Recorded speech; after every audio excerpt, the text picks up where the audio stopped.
শফিকুল ইসলাম মাসুদ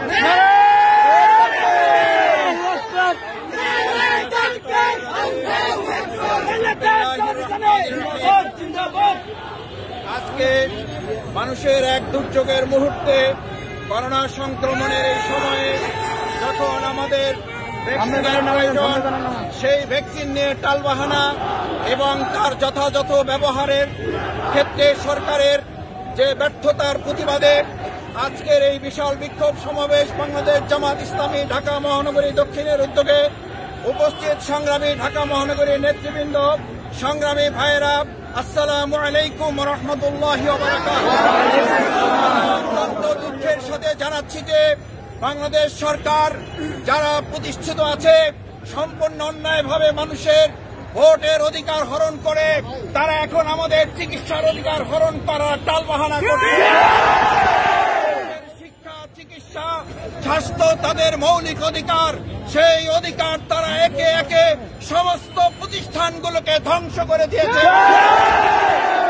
প্রতিবেশী রাষ্ট্রের সাথে সম্পর্কের অজুহাত তুলে আমাদের মানুষের জীবন নিয়ে তারা সিনেমিনি খেলছে।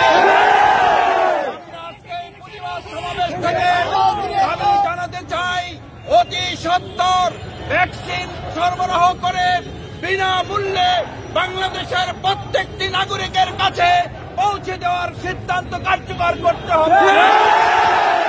সংগ্রামী ভাই বন্ধুগণ, আমরা আজকে দায়িত্বহীন কণ্ঠে মনে করি যেই টালবাহানা সরকার করছে 47% মূল্য ভিত্তিতে প্রতিবেশী রাষ্ট্রের কাছে ভ্যাকসিন গ্রহণ করার প্রশ্নই ওঠে না।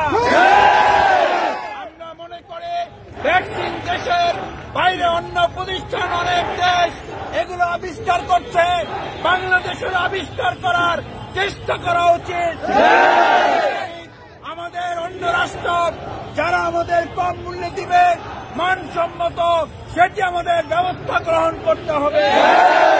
আমরা মনে করি সংগ্রামী ভাইয়েরা, সরকার যদি এটিতে ব্যর্থ হয় এই ব্যর্থতার দায়িত্ব নিয়ে তাদের পদত্যাগ করা উচিত। তার মনে করে এই মানুষের জীবন নিয়ে ছিলমিলে রাখলে একটি জনকল্যাণমুখী সরকার প্রতিষ্ঠায় বাংলাদেশ জামাত ইসলামী কাজ করে যাচ্ছে।